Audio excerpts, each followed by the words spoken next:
Alrighty, folks, welcome to this week's edition of the Macabre. I'm here with my sister, high fructose corn syrup, Carl.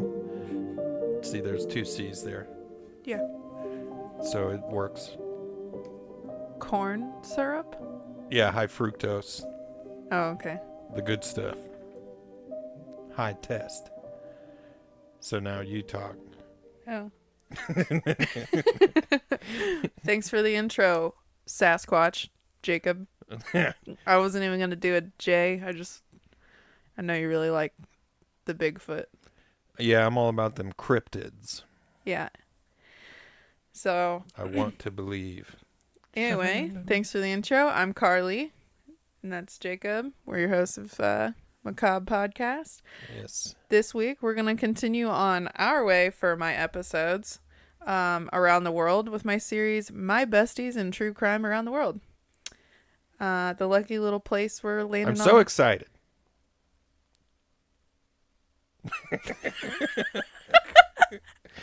I thought it'd be funny to interrupt you with excitement. Oh, I'm jarred. Yeah. Jesus. The little place that we're landing on the map, this episode is good old Oklahoma. Oh, I'm kind of good. going east. So we started in Nevada, then we went to Arizona, and now we're going to do Oklahoma. Yeah. This is a place where a ton of my nieces, nephews, and all my in-laws, brother and sisters, in-laws and stuff live. And little background for you guys. My husband has a huge family, and he is a Seminole Native American. Cool. He grew up, part of his childhood, on and near the reservation down there, Sasakwa, Oklahoma. Yep. And his family is very spiritual. He has 4 sisters that I believe all still live in Oklahoma, but I think one of them might have moved. And I have a ton of nieces and nephews that live in that area. I was wondering who lived in Oklahoma. Yeah. It must be all of your husband's family. It's Because I don't know anyone from Oklahoma. yeah. Apart from... It's my in-laws. Yeah. Yeah. And they're all really cool. And I'm a few years ago, 2 of my sister-in-laws and my niece, and then my sister-in-law's sister-in-law,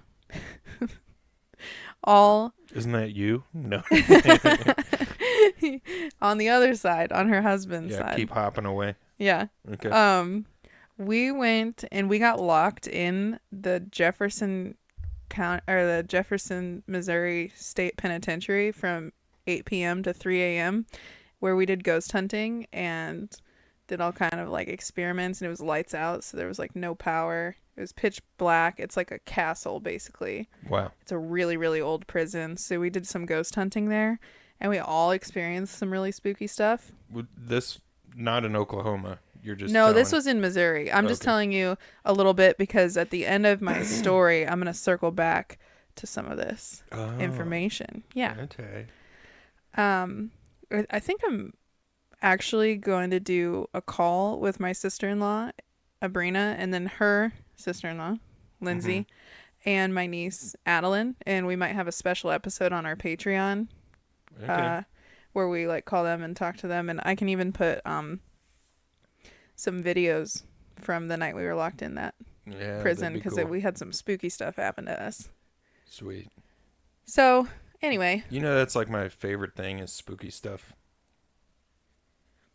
I don't think a single one of our listeners would ever guess that you liked spooky stuff. I know it sounds crazy, but it's true. I love it. My whole life, I always loved it. Yeah. Me too. So, Oklahoma. Yeah.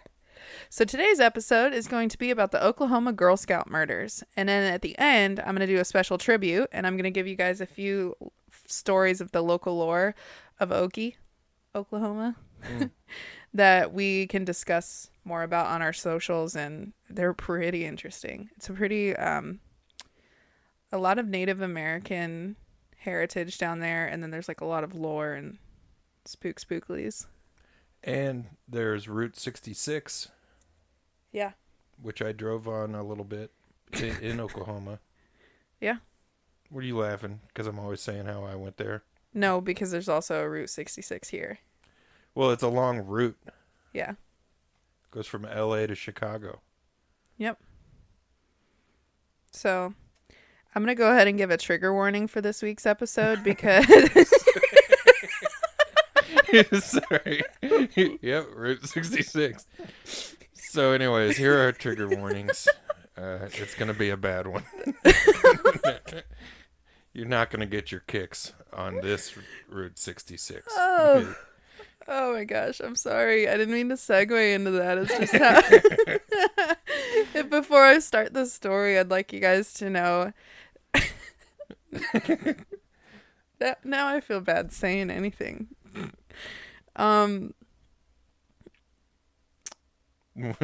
Trigger warnings for this week are rape, murder, and... Carlee, this is not a laughing matter. It's not a laughing matter. It's... Gosh. Just say the trigger warning. No, it's the before. This is the sad part. Okay, so trigger warnings for this week's episode are rape, murder, and violence against children. And as always, please take care of your mental health first. And if any of those things are things you can't listen to, we will see you on our next episode. And take care of yourself. Yeah. It's a pretty heavy topic. Carlee likes those topics that tend to have some real brutal crap going on. Well, there are some podcasts that really go into the nitty gritty on some of those triggers. Mm-hmm. And I tend to, I'm not really gonna, I'm not saying I always won't go have like great detail, but like for this one in particular, I'm not gonna like delve into each of these things that happen to these kids. Yeah. I'm gonna blanket over it. When it comes to kids, it's more, hurts my heart. It's more respectful, I think, to not really say some of those things. Yeah, that's a good point. I was going to make a joke about how, like, I think you always like these ones where kids get hurt because you live so much of your days with kids running around screaming at you. Oh, yeah. You'd be like, something about these stories, I'm drawn to them. I don't know. Yeah. That's like I knew this girl who was a nurse, and she just loved stories of like Angels of Mercy type nurse serial killers. Bertha Gifford. Yeah, exactly. Like the Bertha Giffords. It's like, I don't know why. It's like... I really resonate. It's like you're living vicariously through these stories. Like all of these patients that tick you off. Not for me. Arsenic. Yeah, I know, not you. I'm just thinking. But maybe you. I actually picked this story because it has to do with Native Americans, which is my husband, my daughters, my family. Yeah. Hey, cool. All right, let's dig in.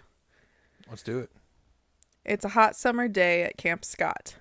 Local Girl Scouts are unloading their sleeping bags. Girls at picnic tables are braiding each other's hair. And camp counselors with their clipboards are assigning them to their designated tents for their stay. And parents are hugging their little ones tightly, wishing them a fun time, and hurriedly driving away for a kid-free week to themselves. The year is 1977. And a little Lori Lee Farmer, 8 years old, Michelle Heather Goose, 9 years old, and Doris Denise Milner, 10 years old, were luckily assigned to tent number 7. All right, so far we're at like a good intro to a teen slasher movie. Like, yeah, or think of the beginning of the Addams Family when Wednesday goes to summer camp. Yeah.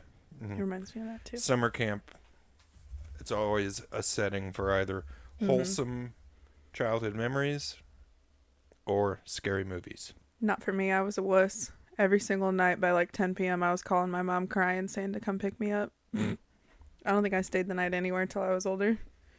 But anyways, the girls huddled in their tent on Sunday, June 12th around 7 p.m. getting more acquainted with each other and discussing their upcoming summer camp events. Tent number 7 was part of the Camp Kiowa unit, which was located the farthest from the camp counselor's tent, and it was partially obscured from sight from the other tents by the camp showers. Okay. The camp went lights out, and everyone went to bed for the night. Let your dog breath out. I just held my breath when I was talking. Around 6 a.m. on June 13th, a camp counselor woke up early to take a shower before the Girl Scouts woke up and all the chaos ensued with the day's crafts and activities, when she saw a straggler camper sleeping alone in her sleeping bag outside of her tent off of the path in the wooded area. And although she thought it was strange, kids are really weird. Kids are weird. So she but went that's on. also weird. So she went on because in Oklahoma, it's June, it is hot. So even in the morning. Then it was discovered that all 3 girls from tent number 7 were missing. The search began, and they went back to where the sleeping bag was seen further out towards the wooded area, and they found 2 bodies inside the sleeping bag. Wow, so she saw the sleeping bag and then didn't think anything too much of it, and then later on discovered there were actually 2 corpses in there. Yeah. Yeesh. The 3 girls from tent 7 had been murdered. The 2 bodies in the sleeping bag had one girl pushed and crumpled down into the bottom of the bag, with the other on, out of the bag and visible, hanging outside of the top. The other one was in the woods. Okay. They had been left near the trail leading to the showers, about 150 yards from their tent. Subsequent testing showed that they were bludgeoned, strangled, and raped. With the bodies was a large red flashlight with a smudged fingerprint on the lens, but it was never used for positive identification. There was also a... You said there was a camera? large red flashlight. Oh, okay. On the lens. Think of those big, brick, remember when we were kids? Yeah. Flashlights you always had camping? I gotcha.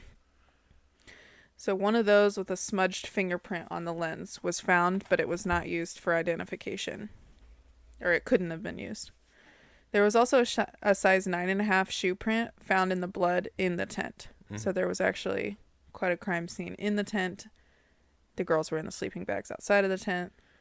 There was a few spots that were considered crime scenes. 9.5. That could be a man or a woman's.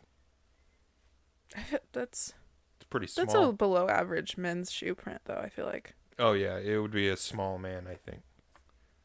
For sure. Yeah. Between 2:30 and 3 a.m. on June 13th, the landowner would later report that they were hearing quite a bit of traffic on the remote roads near the camp that morning. Camp Scott was then evacuated and was later shut down and completely abandoned, but not before the camp counselors all crumbled with grief when they realized that this event could have been prevented and they didn't stop it. Less than 2 months before the murders, during on-site training, a camp counselor discovered that her belongings had been ransacked and her donuts had been stolen. Interesting. Inside the empty donut box was a note that said in all capital letters, "We are on a mission to kill 3 girls in tent 1." The director of the camp dismissed the note as a prank, and it was discarded. What the heck? To me, it's not a joke. I know I was laughing earlier because of the timing of giving a trigger warning, but I don't think it's a joke. No, it definitely say isn't. Anything about harming a child. Yeah. It's horrible. We were laughing because we just laugh when we look at each other's faces, and the timing was it was such a jarring transition that it was humorous, but the actual content is not funny. Yeah. That sucks. And this chick, the counselor chick, how can you look at a note that says we're on a mission to kill whatever, and then just be like, better be safe and call it a prank? Yeah. And there's something about pedophiles where I was just discussing this today at work. A lot of times they have moments where they know what they're doing is wrong, and they reach out in a way like that where they're trying to say, like, I'm going to end up hurting somebody, like, stop me. Because they can't control their urges. And that happens more times than not. And they're disregarded, like in this instance. Yeah. So always take stuff like that seriously. It's not a joke. Yeah. Luckily, I think nowadays, if anybody found a note like that, we'd probably call the cops. Well, and this was the 70s. They were like, pfft. It's probably just old Jack Boone and his friends playing an old joke again. Yeah. So Jean Leroy Hart, born November 27th, 1943, had been at large since 1973 after escaping from the Mays County Jail. He was convicted and incarcerated for kidnapping and raping 2 pregnant women, as well as 4 counts of first-degree burglary. So Jeez. I'm bringing into the mix this guy that is a prison escapee. Okay. Who has past priors of raping and kidnapping. He growing up only 1 mile away from Camp Scott. So he only was 1 mile away. You could walk that. Hart, what'd you say? You could walk that. Yeah. In under 10 minutes. You could run that if you're an Olympian. I thought about what I said. On average, I'd say probably 13 to 15 minute at a 4-mile-an-hour pace. Yeah. Which is about the standard soldier's walk pace for marching. Yeah. Hart, just so you know, who was a member of the Cherokee Nation, was arrested within a year at the home of a local Cherokee medicine man. He was represented in court by a man named Garvin Isaacs. So, there was just ridiculous evidence that pointed to him. Yeah. Like the shoe size in the tent and things like that. That matched his? Mm-hmm. Okay. And the fact of his conviction, his past conviction, and his location at the time of the murders. Yeah, it's similar. Mm-hmm. It makes sense. He was represented in court by a man named Garvin Isaacs, a local attorney, and he was tried in March 1979. And although the sheriff pronounced himself 1,000% certain that Hart was guilty, the local jury acquitted him. Interesting. Mm-hmm. How, I wonder? Not enough evidence. They didn't have DNA at the time. As a convicted rapist and jail escapee, though, Hart had 305 out of his 308-year sentence he still had to serve in Oklahoma State Penitentiary. By June 4th, 1979, just 2 years after the murders, Hart collapsed and died of a heart attack at the early age of 35, about an hour after lifting weights and jogging in the prison yard. Wow. So the prime suspect, dead. Okay. So he can never tell us what happened. Two of the victims' families would later go on to sue the Magic Empire Council and its insurer for $5 million, alleging negligence. The trial included the discussion of that threatening note that was found in the donut box, and the fact that tent number 7 was only 86 yards from the counselor's tent. How did they not hear 3 girls getting murdered? Yeah. So they were like, negligence. You should have protected my kids. Well, yeah. In 1985, by a 9-3 vote, the jury decided to favor with Magic Empire. Didn't give the families anything. In 1989, DNA testing was conducted because they now had some of that. Mm-hmm. And it showed that 3 of the 5 probes matched Hart's DNA. However, statistically, DNA from 1 in 7,700 Native Americans would obtain the same results because he was Cherokee. Interesting. So it was still inconclusive. Yeah. Didn't have enough to specify him. In 2008, authorities would conduct another testing on stains from the pillowcases, but they were too deteriorated and not properly stored, so they couldn't obtain enough DNA profiles. In 2017, 30,000 in donations were raised to perform new DNA testing with new advancements, And in 2022, authorities finally released news to the public that the DNA evidence points to Hart for the murders. Wow. So all those years later. 44 years later. Jeez. Finally confirmed. Yeah. Sheriff Mike Reed said, unless something new comes up, something brought to the light we are not aware of, I'm convinced where I'm sitting of Hart's guilt and involvement in this case.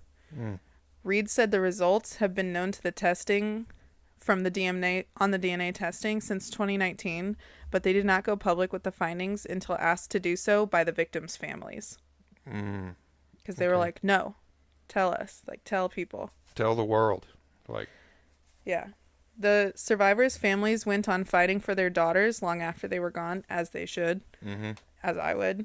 Richard Goose, the father of one of the girls, went on to help the state legislature pass the Oklahoma Victims' Bill of Rights, which is pretty dope. That's pretty and sweet. he helped found the Oklahoma Crime Victims Compensation Board. Wow. He did a lot. So he really was a good part of the community.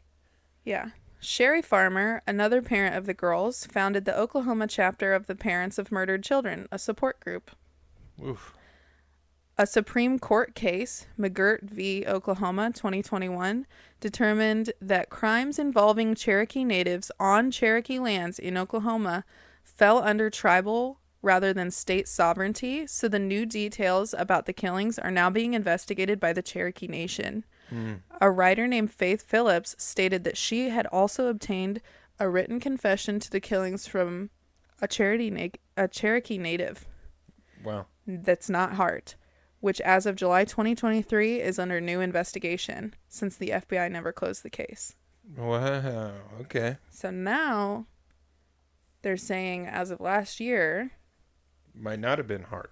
someone else confessed to the crimes, so they're investigating it. Wow. You can watch stories and documentaries on this case on Hulu titled The Keeper of the Ashes, The Oklahoma Girl Scout Murders, and on Netflix, Someone Cry for the Children, The Girl Scout Murders. You can also search YouTube for videos of people exploring the abandoned campgrounds that now have been left there since 1977, which are said to be extremely haunted. I bet they are. Yeah, so Abrina, if you're listening to this, you guys should go there. Actually, I'll go there too. Actually, I'll go too. I'll go too.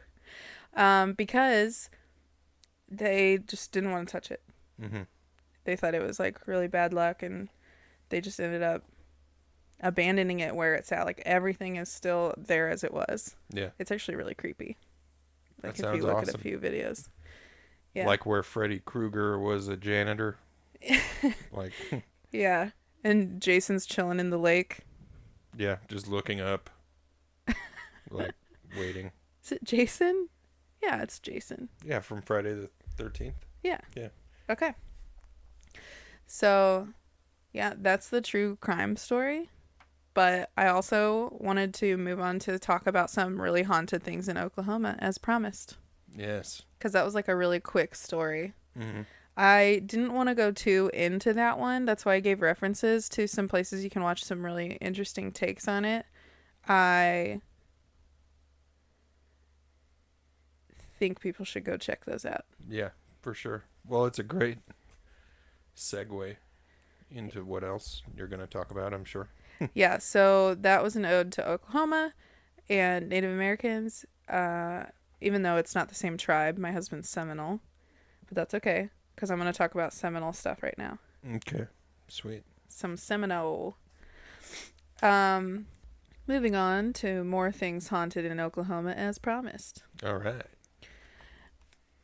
There are some really frightening Oklahoma myths and monsters that are pure nightmare fuel. No matter what you believe or where you live, you aren't safe from these legendary beasts of absolute terror. All across the Sooner State, these creatures lie deep in the woods, lakes, and even within the seemingly safe city limits. Even your home can be vulnerable to the sinister beasts. If you've lived in Oklahoma for a long time or have talked to the Oklahoma, your locals of Oklahoma. Yeah. If you're a Sooner. Yeah, if you've Okie. lived in Oklahoma for a long time or have talked to the locals, then you know exactly how real these haunting supernatural monsters can really be. Okay. Number 1. The dark and dreaded Zozo demon. Zozo. Zozo. Say it ain't so. The first spoken occurrence of this beast took place in the mid-1980s, but the origin of this demonic thing is ancient. Accidentally summoned by a Ouija board, which proves even further that messing with the occult is a seriously bad idea if you don't know what you're doing. Absolutely. The demon is known to harm, curse, possess, and even kill. The home where the Zozo demon was summoned is located in Oklahoma City, and demonologists link the existence of this demon all the way back to biblical times. Wow. It has now been felt and seen in various places and towns by those foolish enough to summon him. Once summoned, the demon follows you and there's no escape. How sinister. How's Zozo? How Zozo. That's Zozo crazy. That wake me up before you Zozo. I could just picture him like peeking behind a brick wall, like, wake me up. Before you Zozo. And then he kills you. Yeah, and then you die in a fiery gasoline. I'm picturing the really comical red demon from Insidious. Yeah. Where he's like I'm Zozo. spinning hay or something, whatever he's doing. Yeah, where he's spindling thread. Yeah. It's like, Jesus. Those movies really had a lot of potential. Yeah. Wasted. No. Okay, on to the second one. And this one. So that's Zuzu. So that's our Zozo. Zozo. Zozo the Zozo demon. Yeah. And if you have any stories of him, please tell us. And hey, Zozo, if you come up our way and mess around, just know it might not go so good for you. It might not go good yo for you. way. Yeah. My house is warded. He's not getting in here. Yeah. And I had just bought a machete, so safe over there. That's always worked in demonic possession movies, Jacob. Well, I've, just figured cover my bases. All right. Well, this second one is my favorite of the lot. More than Zozo? More than Zozo. Zozo can't even touch this one. Zozo's a no-go. And this one is honestly scares the crap out of me. Like, genuinely, this one is really scary to me. Oh, is this like how your daughter's a skinwalker? She doesn't meow like that anymore. Oh, okay. Yeah. So maybe she has retaken the place. Hey, this one is a Seminole lore. So this one is actually something that my family has stories about. Mm-hmm. Actually seeing or being around. This one is called the Stikini. And this one is one that, my husband can even attest to, and is one of, in my opinion, the most terrifying ones, which I just already said. Mm-hmm. Centuries-old creatures of pure evil and malice. Centered from the Native American folklore from the Seminole tribe, they are shapeshifters that transform into owl-like creatures at night. During the day, they walk amongst us like ordinary people, but once it's dark, they turn themselves into a hideous hybrid humanoid monster that terrifies even the bravest of men. Wow. It's like skinwalkers. Skinwalkers are from more Navajo, I believe, and Western. Mm-hmm. Think of more desert areas. Their lore is of the skinwalker. The Seminoles have Stikinis, and my in-laws can correct me on this because I might have it terribly wrong. I don't see them as much around my house, but I see a lot of owls around your house. When we first bought this house, we have these 2 giant trees in the front yard, and these 2 huge owls were perched up in the trees, like hooing back and forth at each other at night. I guess and that's what you'd call it, hooing. Yeah, like what would you? Hooting. Hooting? Hooting in the Blowfish. Yeah. 2 owls. You've got 2 daughters. And they're both Seminole Native American. And I have to think that they're somewhat of a treat because they're red-headed. Well, listen to this. Often described. They look like Irish Seminole. Their red hair is actually part of their Native American. Oh. Yeah. And it'll probably turn darker when they're older, like black. You really think so? Yeah, like my sister-in-law, her hair was... Think of my middle daughter is like identical to her aunt, which is Aaron's older sister. Oh, okay. Okay. I said okay. Well, your comment about them coming for the girls is pretty spot on, because these are often described as witch-like creatures, not fully human, not fully owl. They prey on sleeping humans, preferably children, feasting upon their still beating hearts of the victims. They hunt at night and must transform back to their human form before morning or they'll perish. Really close to like a vampire lore. Gotcha. Yeah. Sightings have mostly been seen in Sasakwa, which is where Aaron's from, but they can be found deep in the woods all over Oklahoma. I want to say that is lore that I got from a website. I have been told different stories of the Stikini from my husband and my sister-in-laws, where they're more like, you have medicine men in your tribes. This is just to my understanding, and I can be corrected because I'm totally cool with being wrong. Like, you can tell me if I'm wrong. Not you. My listeners. Well, if you ever were wrong, I'd tell you, but you're always right. To my understanding, these are like, you have your medicine men, and they practice their sort of like naturalistic magic, kind of like witchcraft. And whenever you can shapeshift and become a skinwalker or a Stikini, you have to now practice dark magic, black magic, and you usually have to make like a sacrifice. And it grants you these certain abilities to do things, but you have to make like a huge life-changing sacrifice first. Gotcha. Like you got to choose the blood magic. Yeah, and that like really, really freaks me out. Yeah. I don't know. Because where it's like, the chances of me seeing the Zozo demon, pretty fat 0. They're so. People practicing dark magic, witchcraft, native, like traditions and things like super Probably real. a lot more common. It's way more real to me. Yeah. And, If it is real or not, their practice could still be very real if they have to like hurt somebody as a sacrifice or something. Yeah. Like, and that's super, super real. Yeah.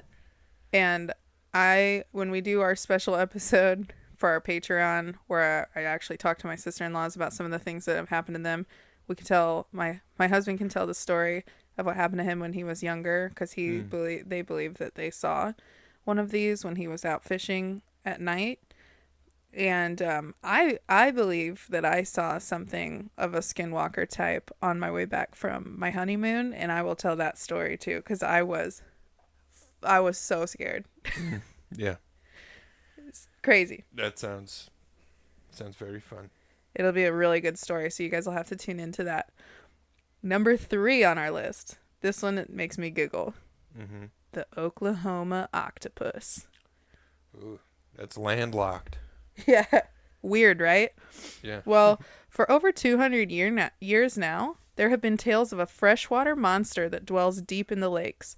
Sightings have been recorded at Lake Tenkiller and Lake Thunderbird, which would mean more than one deep water octopus lurking around the murky waters. More and more people over the years have been convinced of this underwater hunter. Unexplained accidents, drownings, and people just straight up vanishing and going missing in the water and never being seen again. Giant octopus. All of these incidents have happened at both lakes, so swim at your own risk. Ooh. I wonder how that octopus would have got there. I didn't know there were freshwater octopus. I didn't either. I feel like they're adaptable Yeah. because they're just such crazy beings. Yeah, they are.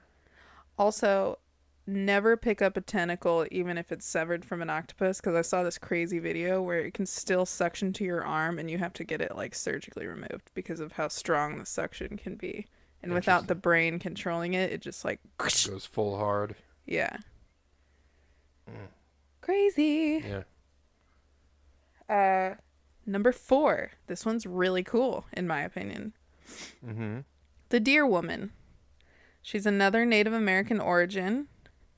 She's kind of a scary lady. She's been spotted all over Oklahoma and described as a beautiful young woman, but when transformed, she appears as a hybrid, half human, half deer, or sometimes passing as just a regular looking deer. She's bipedal. Bipedal? Bipedal. When in half human deer form. So, like, her lower legs have cloven hooves. Think of, like, Mr. Tumnus on The Lion, the Witch, and the Wardrobe. I'm trying to think of if I like this girl or not. You do. I do. Okay. Because I would never cross her. She's been known to be really friendly to women and children, and she helps others, like men and things, if they treat her properly. She's been associated with love, romance, and fertility for women and men. However, if you mistreat her in any way, she will seek vengeance on you. Well, that's not so bad. It's just treat her like a lady. She's also been known to lure men to their deaths and has been said to be extremely unmerciful and murderous to those who abuse or harm women and children. And she's always watching. So I guess she lives in the woods. She's watching you. The defender of ladies and children. Yeah, and you said she's like kind of hot. You might want to watch it. That might be offensive to her. Oh, you're right. Luckily, I have a machete. So that would even be more offensive. Her way up into my house. I just feel like she could kick a hole through your chest. Yeah, well, if I caught her at 30 yards with a broadhead from my new compound bow. Don't disrespect the deer lady in my house. The deer woman. I'm just saying, if she's going to come up into my house, I've got a machete. This is exactly what she's protecting the women and children of Oklahoma from. What, because Mr. Machete over here. She sounds pretty cute. Yeah. It was a compliment. Yeah, I know. Yeah, you're right. Sure. Number 5. Another great transition. I'm just killing the transitions. Yeah. So number 5. Of course I have to mention the OG Bigfoot. Yeah. Oklahoma is widely known for their Sasquatch sightings. So that's no news to the world. Or is that news to you? Well, I know there's a book called Relics out there by John Van Deventer that I learned so much about Sasquatch. Isn't that Dad's friend? Yeah, Dad's old Air Force buddy. Oh, yeah. You guys should check that book out. Yeah, he wrote a whole series on, like, Sasquatch craziness down in Oklahoma. Yeah, he did. Yeah, and they're great. And apparently that Sasquatch, and Aaron said this to me the other day, it was like, got more sightings there than anywhere in the country. Yeah. So Oklahoma. So maybe he's there. It's the most commonly sighted place in the U.S. for our big guy Bigfoot, and experts say they've seen him. Like, that's for real. There's even a Sasquatch-themed gas station in Idabel, Oklahoma, called Gasquatch. Oh, that's great. Makes you wish you would have thought of that. Yeah. So that wraps up our Beasts of the Lore, our Oklahoma. Oklahoma's just a really cool state. I think I'm going to go visit. You know, I like to imagine that Sasquatch is a dutiful, really nice kind gentleman, chivalrous. Like, he's like the knight of the woods, you know. And I would imagine that the deer woman and Sasquatch probably represent the same battle. You think they've had babies? You know? Yeah. We should do an episode where we talk about more lore stuff, like the chupacabra, the cryptic zoo animals. Cryptid? Cryptic. Yeah. Cryptid. Cryptic. Yeah, See? no, I'm all about the cryptids. Cryptids. Yeah. My license plate says I'd rather be squatching because I want to find that guy and make friends with him. Harry and the Hendersons. So maybe you should go down to Oklahoma. I'll go. What are you doing right now? Looking at your face.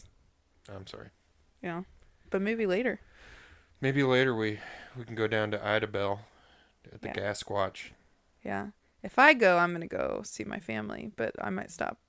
Maybe we'll all go. We'll caravan. We'll go looking for Squatch. Maybe I'll just go with my bow and machete first, just to scout it out. White man always ruining it. Mm-hmm. Just go to make friends with him. I am gonna make friends with him, but if I show up without any weaponry, and he wants to take fight, that as disrespect. He's gonna That's say, if you look him directly in the eye or stare at his feet. well, I want to look at him and say, hey, we're equals as friends. What on God's green earth makes you think your Sasquatch is equal? How I have dare a bow you? and a machete. That doesn't mean you're as great of a man as the Squatch. He's more than a man. We all know that. But I don't think he has access to weaponry outside of His crude weaponry weapons. he's got the gun show He's got a boulder on his arms. that he can just grab on the ground and sling it at you at 70 miles an hour. I just pictured Joe Dirt smacking his arms. Yeah. No. Maybe that would be the call. Just go up there completely like, hey man, no weapons. I know you would win. Maybe that's the play. I know the deer woman's watching. I don't want to offend her. There might be some owls around here. If y'all ever wanted to make some kind of hybrid human Sasquatch deer woman baby, I'm down to be involved. All right. He's going to say you have no idea how many times that's been offered to me. But ever by the Jakester? He'll say, never once.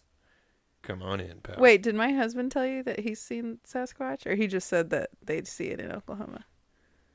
No, he just said that they see it. Oh, okay. I was like, he's never said that to me. Mm. So I thought he shared some information with you he didn't share with me, and I was going to No, cry. that would be bad news. Yeah. So, yeah. Thanks for listening, folks. That's our Oklahoma, our Okie Joe show. Yep. With Zozo. We'll definitely have more episodes with Oklahoma stuff because there's just so much to unpack there. Mm-hmm. And I've got all these stories like from family and everything. There's so many cool things we can talk about. So. And keep tabbed in on our Instagram and our Spotify and Apple podcast for Apple, whatever the company is. Yep. And Yep. Yep. And I hope you guys have a great Macabre Monday. Yeah, and a whole Macabre week. Yeah. Yeah. So Spread enjoy. God, I'm awkward today. I'm so sorry. Okay. I hope you guys have a good week. Thanks for coming in, our little Maccabees. Bye bye. See ya.